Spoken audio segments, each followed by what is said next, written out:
Дэлхийн монголчуудын хэмжээл радио 88.3 дэлгэн дээр сугаад харуулаас сонсож байгаа эрхэмтэнд өдрийн мэндийг дахиургий. Улаанбаатар хотод 15 цаг 11 минут болж байна. Радион 3 дугаар студиэс хөтлөгч Анжгаа хөтлөгч цэцэг найруулагч Баяранаар элдв шүпийн нэвтрүүлгийг өргөхөд бэлэн боллоо. Өдрийн мэнд хаа. За өдрийн мэнд хүргэе. Баярлалаа. Манай нэвтрүүлгийн хамтран ажиллагчаар Хитягаан туяанаас үүдэлтэй хөгшрөлтийн эсрэг цогц хамгаалалт Аниса брэнд хамтран ажиллана. За мөн хит хөлрөөлт таагүй үнэр арт хоцорлоо гэсэн уриатаагаар Триклер хөл дарагч хамтран ажиллана. За өнөөдөр бол 5 гараг миний хамгийн дуртай өдөр юу гэхээр бид нар харилцаа гэдэг сэдвээр хооронд шипийг овоолцдог байгаа.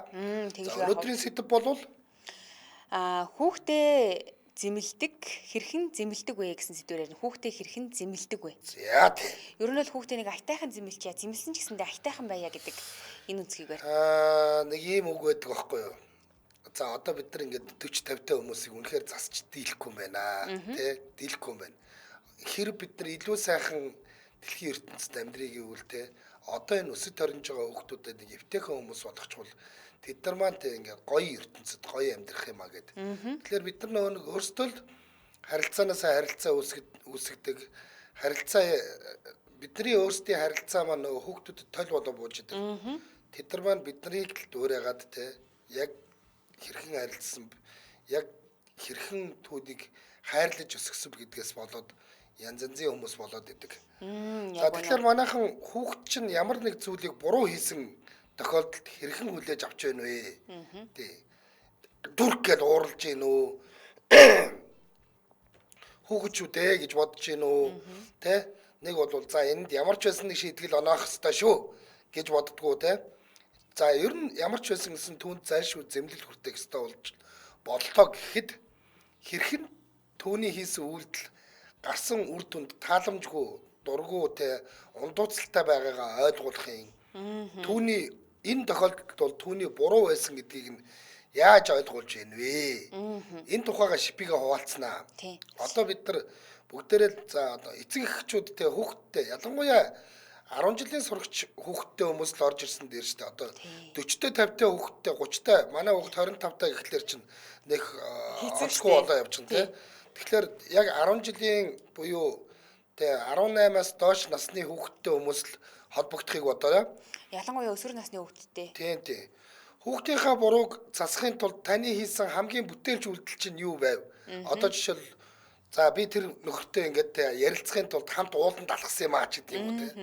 Гэх мэтэр хүүхдээ зэмлэн ярилцах үедээ гаргасан таны алдаа юу вэ? Гинттэй ойрлол хамаг хараад өрөөдөө хэлээлтэй болох бүтэхгүй юм яриад чи бидээ тулаад чиний утарж гин дээр тулаад те чамаас болоод миний амьдрал сүрлээ мөрлөө гэсэн үү юу гэсэн. Чи тэр айлын хүүхдүүдийг хараа өөрийгөө хар гэдэг хэвээр хамгийн муухай тий. Ямар нэг байдлаар зодох сандал өргүүлэгч гэдэг юм уу харааж зүхэгч гэдэг юм уу би сэтгэлийн хүчирхийллийн арга хэрэглэж байсан уу? Одоо хэдүүл яг сайхан нэг өгөөл яриа. Би жишээлбэл манай ап бол биднийг амар зоддог л байсан. Тэгээд сурам бүссний амт үзчил явлаа. Хөдөө очоод шилбүрийн амт үзчил явлаа. Бидний үед тийм байсан. Одоо бол юм эрс өөрчлөгдсөн тий. Нөө нэг одооны хүүхдүүд чинь одооны л хүүхдүүд. Бид нар биш байхгүй. Одооны л хүүхдүүд тий. Тийм учраас энэ хүүхдүүдтэй яаж харьцах ёстой юм бэ? Би жишээлбэл хүн чинь залуу байхдаа тэнэг байдаг л да. Залуу байхдаа бас дүүгээ унгаасан ч лөө яасан хийсэн ч лээ хүүгээ бас алгатаал авч ирсэн тохиолдол байна уу? Байна. Хүн чинь залуу байхад тийм тэнэг юм байдгийн. Тэгээд одоо бол тэрэнд айгүй гимшдэг штэ. За хүүхдээ зэмлэн ярилцчих хүчрхийлэл үйлдэлсэн үү гэсэн шүү дээ. Та тэр үйлдэлтэй ер нь гимшсэн үү? Би одоо ч амар гимшдэг. Ер нь бол ингээд хүн чинь тэгээ залуудаа хийсэн юмнуудаа айгу байнгын гимшилттэй шүү дээ. За мөн хүүхдтэйгээ яг хэдэн наснаас нь ярилцах ёстой гэж боддгийм бэ? Яавал тэ ингээд хүүхд чинь танд бүгдээрийн бүх үннээ хэлдэг. Яг тантай одоо ингээд нэг нөгөө ярилцдаг хүн болох юм. Тэхгүй байж тээ хүүхдүүд чинь. Тий. Таг дугуй явж байгаа л гинт нэг асуудал үүсчихдэг. Тэгээ ярилцах гэхлээр тэг таг гэд ярилцах чаддгүй. Яагаад гэвэл угаасаа та ярилцаагүй хүн юм чинь гинтл тэр хүнийг алдаа гаргангууд нь зайлуу наашаас ярилцъя гэхлээр чи ярилцах Хэцүү гэхээр штэ. болохгүй байгаа шүү дээ. Ер нь бол ажиглаад байхад манай эцэг эхчүүдийн дундаас хоёулаа ярилцъя гэдэг энэ үг айгүй бага гард юм шиг надад санагдаад идэг байхгүй юу. За яг одоо сүүл үед бол гардаг болсон байж магадгүй. Гэхдээ ер нь ээж аав нь хүүхдүүдээсээ санаа зовдөг юм уу яадгийн эсвэл өөрсдийнх нь өсөж төрсөн нөхцөлд хоёулаа ярилцъя гэдэг энэ үг байгаагүй учраас энэ үг амн дээр нь гарч ирэхдээ айгүй асар удаан юм байна гэж би ойлгосон. Хоёр янз байгаа юм. Хоёр янзын асуудал байгаа юм. Ер нь бол миний хар шүү. Юу гэхээр нэгдүгээр биднэрт тийм хичээл орсонгүй. Хаач Яг орсонгүй. үнэ. Хаач орсонгүй. Бид нар тэр талаар ийм нөгөө нэг Заалгасан. мэдлэг мэдээлэл алга биднэрт тийм нөгөө нэг одоо школ алга. Нэг үгээр бол школ алга байна. Нэгт нь хоёрд нь гэх юм бол бидний аав ээж бас ярилцчихсэнгүй. Харин Би одоо жишээлбэл ингээд заа байц манай аав ээж хоёр ч надтай ингээ асуудал үүсгэхэд яаж ярилцчихийла одоо би тэрийг нь дуурайгаад хүүхдтэйгээ ярилцсангууд бас тийм юм алга ба штэ. Тэгэхээр үнэхээр хүнд байгаа юу гэвэл хүнд байгаа. үлгэр дуурайл. Тэглээгээд одоо хэдүүлээ юу гэдгийг те одоо нэг юм тийм байгаа юм чинь ингээд нэг өссөн онцонгаа авч байгаа юм шиг явмааргүй байна л да. Тийм штэ. Яаж хийж яагаад нэг энэ харилцаагаа айтайхан болгоод яаж хийж яагаад хүүхдүүдтэйгээ харилцдаг харилцаа маань арай нэг нээлттэй байгаад арай нэг бид нар нэг нөгөө нэг одооны аав ээжүүд ч гэдэг бид нар чинь. Тэгэхээр одооны аав ээжүүд тэр үеийн аав ээжүүдээс бас арай л өөр байх хэрэгтэй байх. Тэгэхээр тэрийг яаж одоо хэдүүлээ өөр байх юм. Ер нь л энэ хүүхдэд зэмлэх гэдэг юм дээр яадгийг. Чамд одоо за онлын юм байна уу? Тэгэх ёстой гэсэн онлын. Аха. Ингэжсэн. Би нөгөө 20 онд жирэмсэн болсон шүү дээ. Тэгээ жирэмсэн болоо хүүхдэд хийж явах хугацаанд за би одоо ээж болох гэж байгаа юм байна гэж сэтгэл зүгөө бэлдэж эхэлсэн байхгүй юу. За тэгээ тэр хугацаанд надад ямар нэгэн тийм нөгөө нэг за манай ээж бүр үнэхээр энэ талтай сайн шүү гэсэн юм байгаа. Үнэхээр энэ тал нь жоо хучир дутагдaltaй байсан шүү гэдэг юм надад байгаа шүү дээ. Би хүүхд юм чаа. Тэгэхээр би энэ алдааг яаж хүүхдээрээ гарахгүй гайгүй сайхан ээж байх вэ? Гайгүй сайн ээж байх вэ гэдэг ийм бодоод тэгэд хид хид нь яг ном уншиж үзсэн л дээ. За тэрэн дээрээс би хамгийн чухал нь юу ойлгосон ингэ гэхээр одоо энэ асуултуудын хамгийн доор нь шүү дээ тий. Ингэсэн бэлээ. Энэ асуултуудын хамгийн доор хүүхдтэйгээ яг хэдэн наснаас нь ярилцах ёстой гэж боддог вэ гэсэн байгаа байхгүй. Тэгээ би номнууд уншиж явж хагаад ер нь олдсон цагаас нь хүүхдтэйгээ ярих хэрэгтэй юм байна гэдгийг л ойлгосон. За ер нь Гидсэнд байхаас нь ярилцаж эхлэх хэрэгтэй.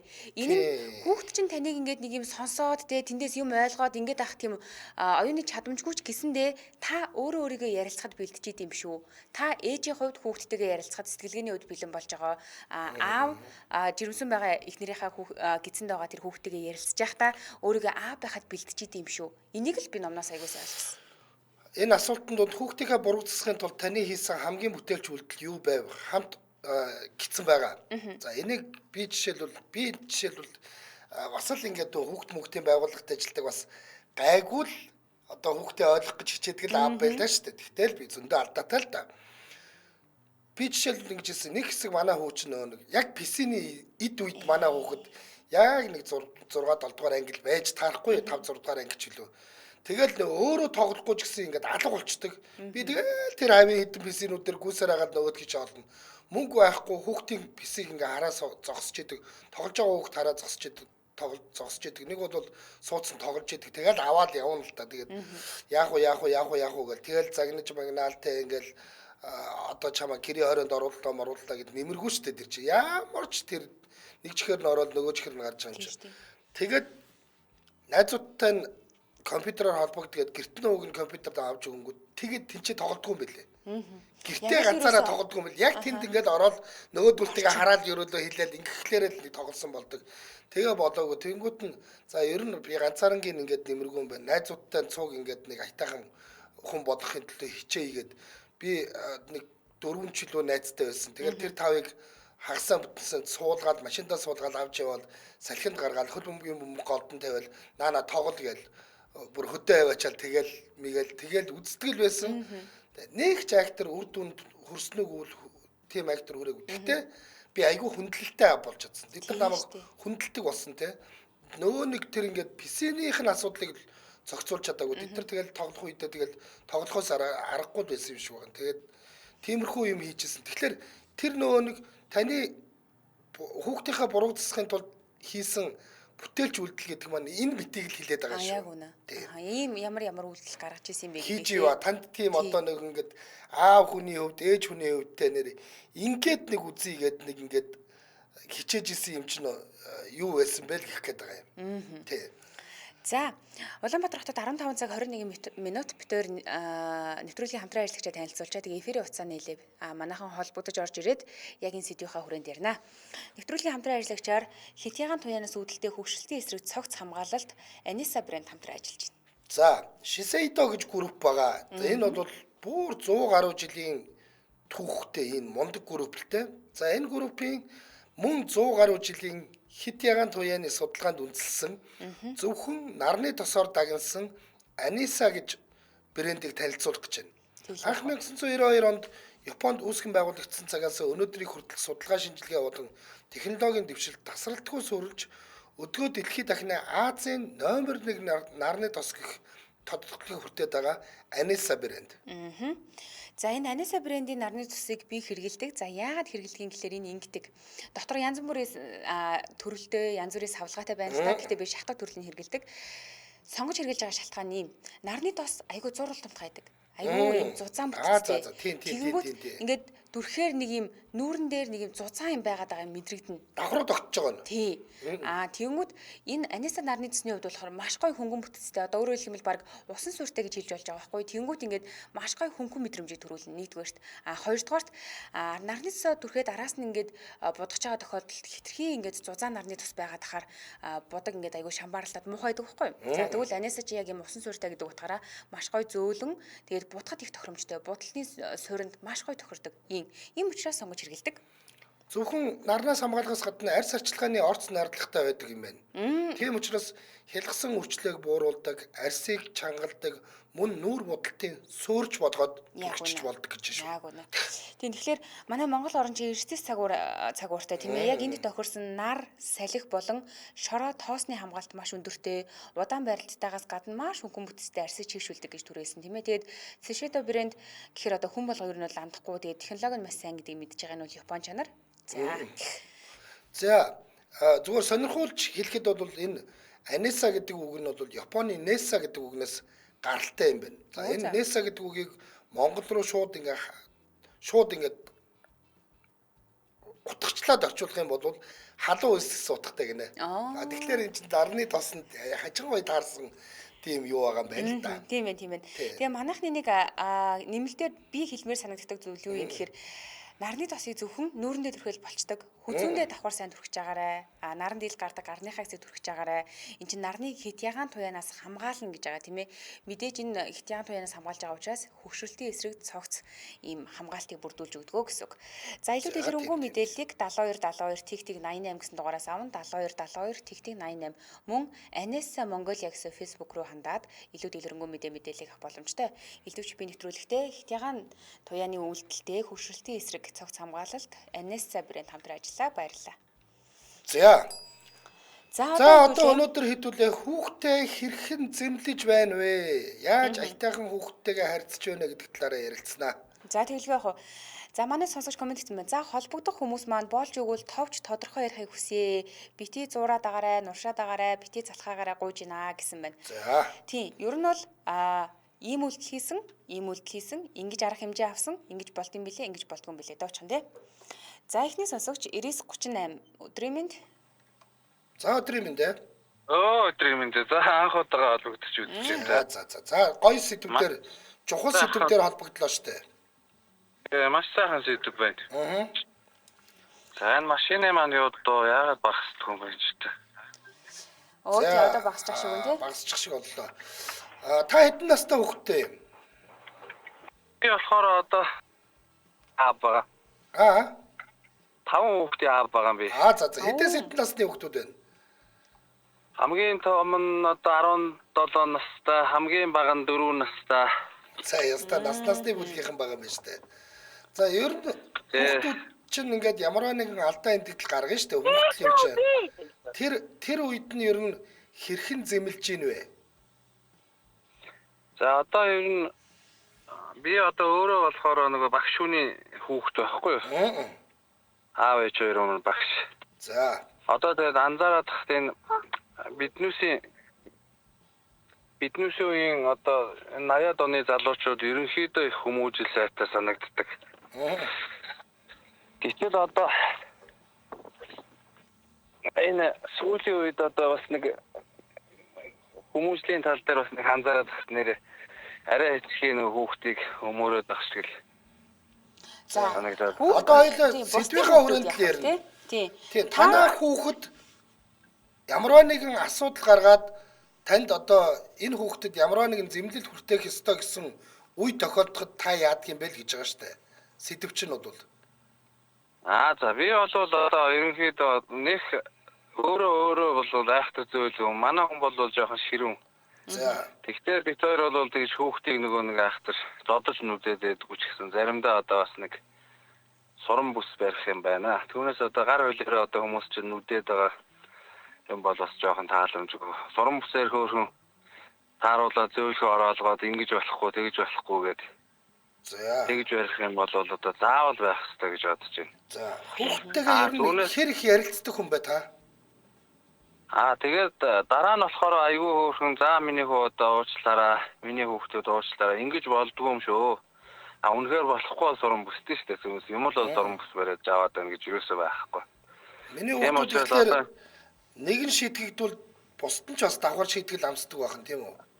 Жоохон байхад бол тийм байдаг ус. Одоо ч тэгэл сурам бүсдүүлэгч хүүхд олдохоо байдаг. Одоо би таныг өөрийнхөө хүүхдүүдтэй харьцдаг тухай ярьж байгаа шүү дээ. Тийм. Ерөнхийдөө тийм шүү. Тийм. Одоо ер нь заримдаа ингээд болохгүй тохиолдолд одоо зарим одоо ялангуяа манай нэг хүү байна. За. Их хисээд байгаа. Ерөөсөө алга болчихсон. Заамны өө битгий гараараа гэх юм бол ерөөсөө хэлэхгүй л алга болчихно. Хүүхдээ марцчихдээ шүү.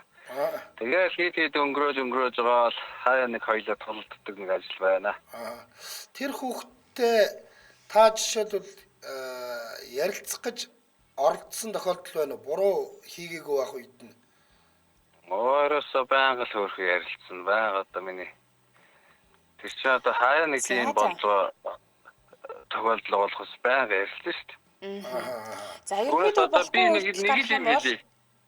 Нэг л юм хэлээ. Хүүхдтэйгээ сайн ярилцах хэрэгтэй. Хитрхи их эрхлүүлж болохгүй. Хаяа нэг одоо Монгол хоёулаа одоо хүн амтнд зөвлөгөө өгөх гэж орж ирээгүй шүү дээ. Танаа хүүхэд та хоёрын харилцааг л ярих гэж орж ирсэн. Та ерөнхийдөө зэмлэх шаардлага гарах юм бол сурам бүс хийгээл юм байна тийм үү? Бүр болохгүй л. Тий, бүр болохгүй бол бас нэг хаяа баярлалаа. За, өдрөө сайхан өнгөрүүлээрэ. За манайхаа нэг ингээд яг хүнд зөвлөгөө өгөх гэдэг. Хүнд зөвлөгөө өгөх хэрэггүй. Зүгээр л та хүүхдтэйгээ яаж харилцаж байгаа тухайга танд асуудал байна уу? Үнэхээр ингээд харилцааны үед бид нар ойлголцохгүй байна. Бидэрт хинтэн ч ингээд нөгөө нэг хүүхдтэйгээ харилцах тухай хичээл орсонгүй бидэрт хинтэн ч хүүхдийнхаа одоо энэ хүүхдээ хэрхэн зөв зэмлэх талаар ямарваа нэгэн шипи өглгүүгээр амьдрал руу оруулсан шүү дээ. Тэгэхээр зүгээр одоо хэдүүлээ сайн юм байвал сайнаар нь муу байвал ингэхлээр хэцүү юм байл шүү. Дараа нь айгүй их гэмшдгийн шүү өдр гэдэг тэр юмнуудаа л ярилцах гэж шүү. За 98 өдрийн минь. Сайн байна өдрийн минь. Сайн байна уу? За өдрийн минь. За хүүхдээ зэмлдэг. Яаж зэмлдэг вэ? Ерөнхийдөө бол зэмлэгээс илүү ярилцдаг. За арга нь хэдэн настай хүүхдээ? 4 хүүхэд. Надад 8 хүүхэд байна. За. Хэдээс хэдэн настай? Явцсан тасарч байна. Тасраад тахлаа. Тэглээ. За эфирийн утас 77 77 38 83 77 88 30 гэсэн усны дугаарлал холбогдно. Нэвтрүүлгийн сэдвийг дахин давтаж хэлье. Хүүхдээ айтайхан зэмлчмээр байна гэдэг талаар л хэдүүлээ ярьж байгаа шүү дээ. Тэрээс бусдын хүүхдийг айтайхан зэмлмээр байна гэсэн юм биш шүү. 88 36 өдрийн минь. Өдрийн минь гомн. За та хэдээс хэдэн насны хүүхдтэй вэ?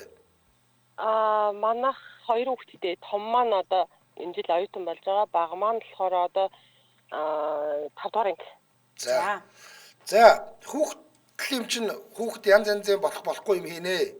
За тэр тохиолдолд нь хүүхдтэй энэ чиний буруу байсан. Би энд чинь айгүй тааламжгүй байгаа шүү гэдгийг яаж ойлгуулдаг юм бэ? Ер нь бол юу яадаг? Томтойгоо бол ярилцдаг. За. Тэгээд ямар нэгэн юмнаас жишээ авдаг. Жишээ аваа хэрэгтэй. Жишээлбэл яг одоо нэг али хүүхд манай хүүхдүүд яг нэг хин нэгэн хүүхдийг дээрлэхэд ч юм уу тийм асуудал гарлаа гэх юм бол хэрвээ ингээд дүүгийн чинь ингээ өөр хүүхдүүд дээрлэхсэн бол ингээд чи ахын хувьд яах байсан бэ ч юм уу аль болох өөрөөр нэг тийм харьцуулалт хийгээд тэрүүгээр нь яг өөрөөр нь ингээд өөр алдааг нь хүлээн зөвшөөрөлдөг. За Тийм арга томтойгоо ярилцдаг гэж штэ. Ааха. Томтойгоо яг хизээнээс эхэлж ярилцсан. Одоо тэгээд нөгөө айслаад зодоод нэмэргүй асуу яасан гэхгүй. Одоо тэгэхээр 5 настай хүүхдээ бол зодож чадж байгаа учраас ярилцахгүй байгаа юм биш тийм үү? 5 дугаар ангийн хүүхдээ.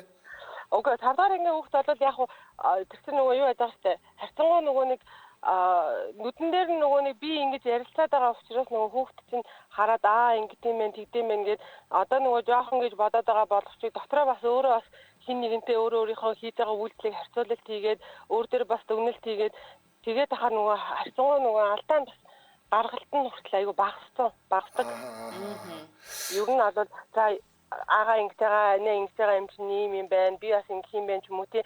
Тэр өнцгөр айгүй сайн бас өөрийгөө чеклээд тэргүүрээ бас нэг алдаа малдаа гарах нь гайг болчихж байгаа юм болов уу гэж бодоод байгаа шүү дээ. 5 дугаар ангийн хүүхдтэй алдаа гаргаж л байгаа үстэй. Байлгүй ах юм. Тэр тохиолдолд нь хэрхэн зэмлэж байна? Тэр тохиолдолд нь бол тэгэл хилээстэй чи яагаад энийг ингэсэн гэд бас аль болох ер нь нөгөө зодгоос илүү ярилцдаг төрөл юм. За одоо хүүхэд чинь жишээлбэл сургууль дээр хэн нэгэнтэй муудалцаад ч юм уу хэн нэгэн дээрлэхүүллээ гэхэд танд хэлдэг үү? Хэлдэг. 5 дугаар ангийн хүүхэд ч нөө? Ааха. За. Тэгэхээр нь ярилцаж үзээд хүүхдийн буруу байвал та юу гэж хэлдэг вэ? Хүүхдийнхаа одоо тийм асуудал байстэй. Тэгэл нөгөө ээж аауд нь бөө юм болж та одоо бүр амар. За. Тэгээд яг юу яадаг нөгөө эцэгчүүдийн хувьд ч гэсэн өөрийнхөө хувьд ч гэсэн хүүхдээ шууд хийдэг. Яг тухайн нөхцөл байдал тийм ч одоо эцэгчүүд байгаагүй учраас энийг бид нэр зөв буруу ч юм уу тэрний зөв энэний зөв гэж шаардлагагүй. Тэгээд өөрөөсөө хүүхдэд хэлий ойлгуулъя гэж өнгөрөөдөг. Хүүхдтэй бол яг учир шалтгааныг ингэ яагаад үнэхээр ноцтой асуудал байх юм бол хүүхдтэй дараа дахиж битээ тэгээрээ энэ дээр ингээд зарим тохиолдолд ингээ өнгөрөх үе байна. Ингээд нэг уучлаад өнгөрөөчих. Үнэхээр уучлах боломжгүй бол багштай хэлэх эсвэл ээж рүүгээ ярьчих. Тийм л юм. За. Асуудлыг нь та юм уу багш нь шийдэх гэдэг юм тийм үү? Ааха. Өөрөө асуудлаа шийддэг болгохын тулд ямар алхам хийж байна? Өөрөө асуудлаа шийдэхэд чинь тэгэл одоо тэгэл манай хүүхд бол шууд хийж байгаа штэ. Баг маань эрэхтэй тэгэл охтууд намайг амар их зогтдог, зодддаг. Тэгээ охин хүүхдийг зохиж болохгүй штэ. Тэгээ нэг өдөр би өөрөө тэсэхгүй ингээд зодчвол яах вэ? Миний буруу болохгүй гэж амар асуудаг.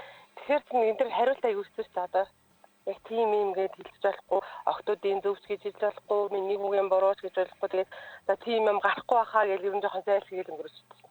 Энэ жоохон том болоод 2-3 жилийн дараа өөрөө бараг ойлгочих болов уу гэж бодоод байна. За. За халбусан баярлалаа. Баярлалаа. За. Юу яана гоё ярьж эхлэх гэж шүү. Одоо манайха яг л ингээд зөв голдрол руугаа орж ийн. Хэдүүлээ яг ингээл явна.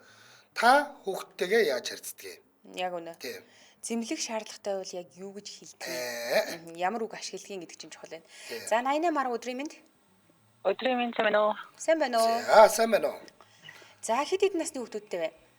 Би одоо 4-5 дугаар ангийн 2 хүүхэдтэй. Яг нэг насны зөрүүтэй их дэрсгэн.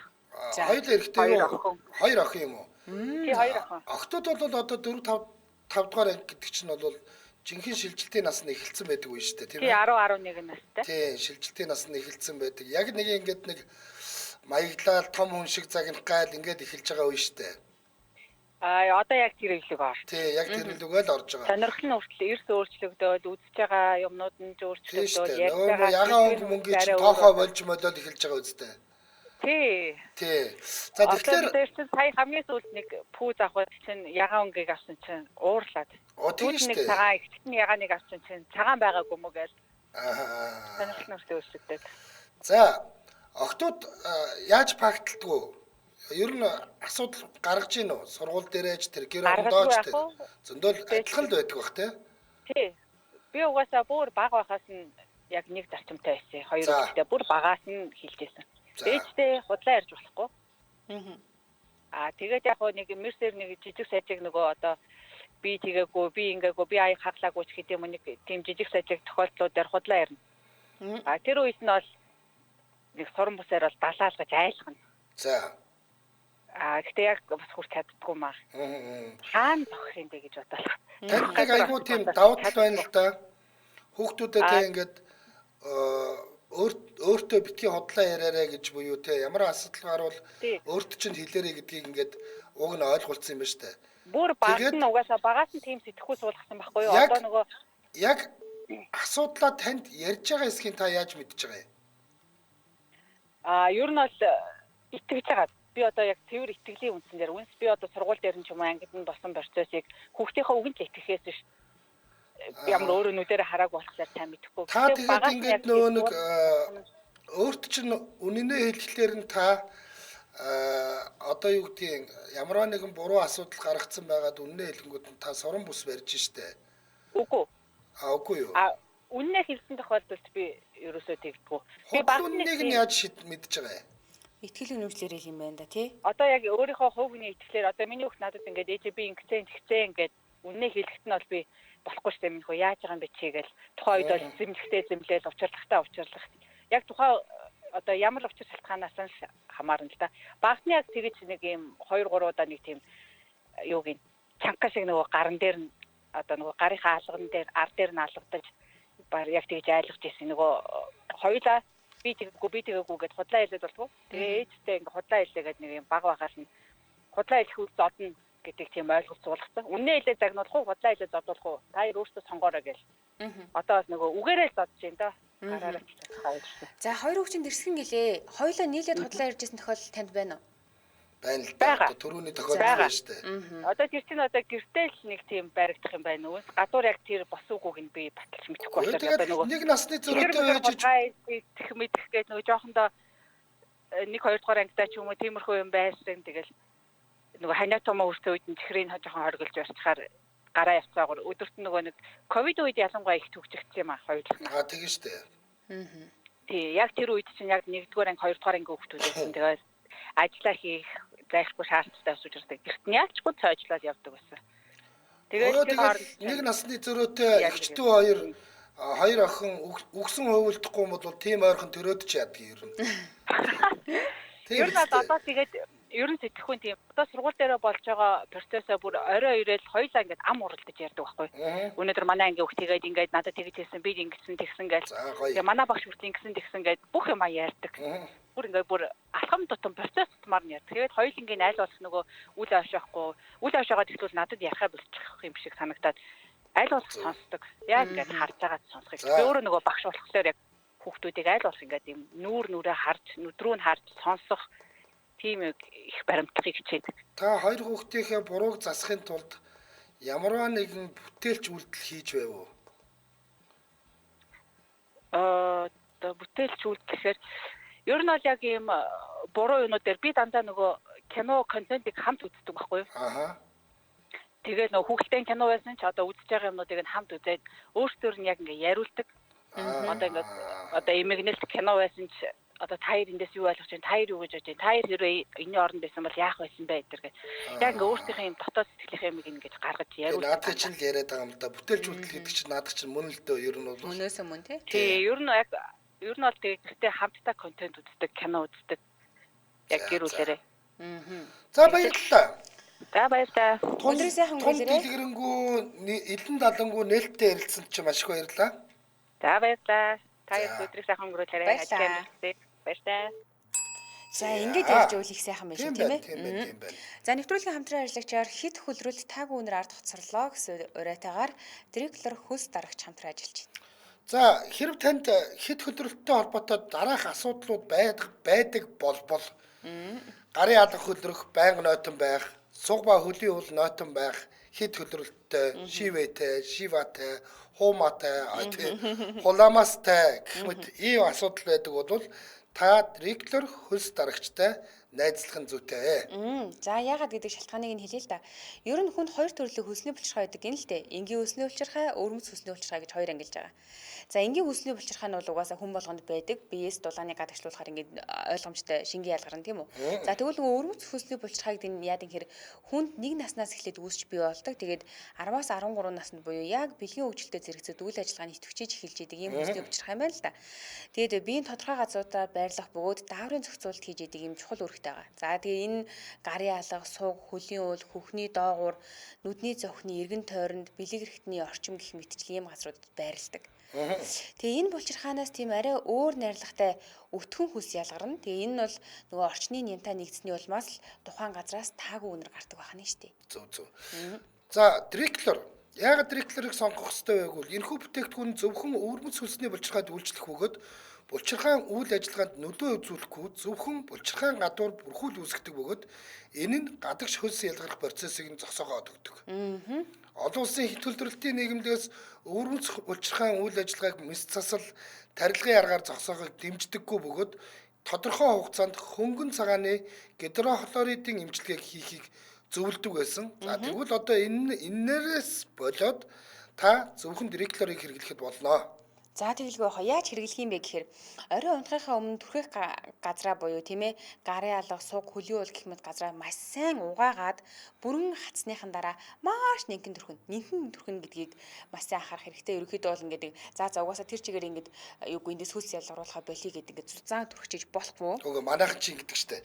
За дутуу байж магадгүй гэдэг айгүй олон түрхэх гэдэг. Тэг хэрэггүй Монгол хүний энэ зан ерөөсөө хэрэггүй шүү. Зүгээр хамгийн нэмгэн буюу нэг удаа түрхэл болоо. Яг үнэ. За тэгээ өглөө босоод энэ түрхсэн гэсгээ заавал угаана. Тэгээд хэрэглэх хугацаа гэх юм бол эхний 7 хоног бол өдрөө болгон хэрэглэнэ. За хэрвээ хит мэдрэг арьстай бол өнжөөд нэг удаа хэрэглэнэ. Харин дараагийн 7 хоногоос эхлээд 2-3 удаа буюу тийм завсарлаад хэрэглэнэ гэсэн үг. Нэг өдөр өнжөөд хэрэглэнэ гэсэн үг. За тэгээд тухайн үеийн онцлогоос хамаарат 3-6 сар за эсвэл 6 сараас 1 жилийн хугацаанд хөлс ялгаралтыг бүрэн зогсоож өгнө. Хамгийн гол нь ийм аюулгүй байдлаар тууштай байх хэрэгтэй байна. Та бүхэн энэ Дриклер гэдэг хөлс дарагчийг бол бүх эмийн сангуудаас худалдаа авах бололцоотой. Хэрв та илүү дэлгэрэнгүй мэдээлэл авъя, илүү лавлах зүйл байна гэх юм бол 9966 99-2 гэдэг 9966 99-2 гэдэг утсаар эмч хүнтэй холбогдоод илүү нарийн мэдээлэл аваарай. Баярлалаа. Хит хөлрөлт таагүй үнээр ард хоцорлоо гэсэн уриатаагаар Дриклер хөлс дарагч хамтран ажиллаа. Баярлалаа. За дараагийн сонсогч 99 өдрийн мэнд. Өдрийн мэнд. За хэдэн хүүхэдтэй ав бэ? 2 хүүхэдтэй ав байна. За хүүхдүүд эд настай вэ? Том нь одоо 12-тай 6 дугаар анги, баг нь одоо 6-тай бэлтгэл бүлэг. За. Том нь охин баг нь хүү байхгүй юу? Сайхан аз жаргалтай ав байж та. Хүүхдүүдтэйгээ ер нь ингээд элен дулангүй яриад ингээд одоо зүгээр кинон дээр бол харагдчихэдэг штэ ингээл юу ч болсон аавдаа ирээд хэлдэг, ээждээ ирээд хэлдэг те тэрнийхээ нууцыг яриад уйлдаг, тэрвэрлдээд нөө ингээд сэтгэлийг нь засдаг те. Тэгээд одоо ийм асуудал гарч байгаа бол ингэсэн дээр шүү гэж зөвлөгөө өгдөг нэг ийм гоё аав ээж хүүхдийн харилцаа байгаад байдаг. Энэ харилцаа танад байгаа юу? Ер нь бол манад нэлээд нээлттэй. Ер нь бол харьцангуйс хамгийн юмнуудаа л ер нь яриад явждаг л да. Яг охин хүүхд маань бол мэдээж том болохоор одоо тэгээд нөгөө шилжилтийн нас одоо нөгөө биеийн үнцэн гэдэг ийм их асуудал болсноор ээждэг ярьчихж байгаа. Би яг нөгөө актив одоо сургууль дээр байдаг юмнууд болохоор надтай ярьдаг байхгүй юу? Би яагаад гэвэл нөгөө өглөө сургуульд нь хөргөж өгөөд орой би сургуулаас нь авдаг байхгүй юу? Би өөрөө хоёр хоёулангийн. Тэгээд тийм манай охин болохоор ингээ бүх юмнуудаа ярьдаг ингээд би минь тэнцээ уралдаан болох гэж байна. Одоо иймэрхүү юмнууд болох гэж байна. Багш намайг ингээ ангийн дарга болчих гэж байна. Яах вэ аваа гэд.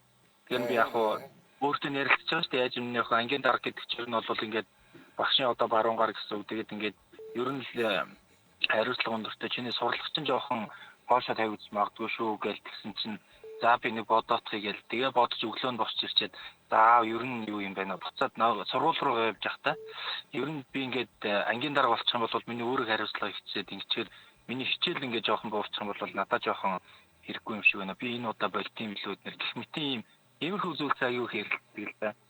Ер нь тийм тэгээ одоо манай ингээ энэ одоо хүү ер нь ихтэй ажгүй тэгээд ингээд надад үерхийгээд ингээд аюу захаа явуулсан байна яах вэ нэр гэл. Тэгэхээр замны хөвөө тийм миний охин өөрөө мэдээ гэл.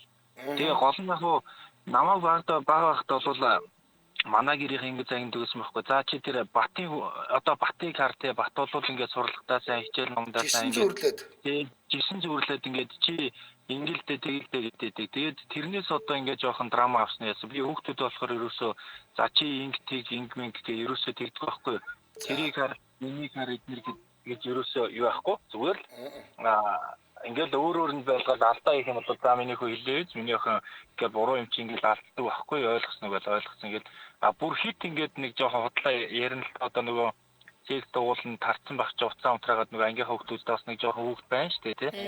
Тэгээ гараад ирдیں۔ Тэгээ яас миний охин гэдэг юм уу гээ би яран ингээд жижүүр болоод молоод тэгээд багш нь улам хэцүү байгаа шүү дээ. Жижүүр ангийн хүүхдүүд ихэд иргээд тэгээ би нөгөө эвгүй байдалд оруулах гондор за гэд тэгээ би дуугаа хураачдаг. Манай гэр хүртэл 30 минут байдیں۔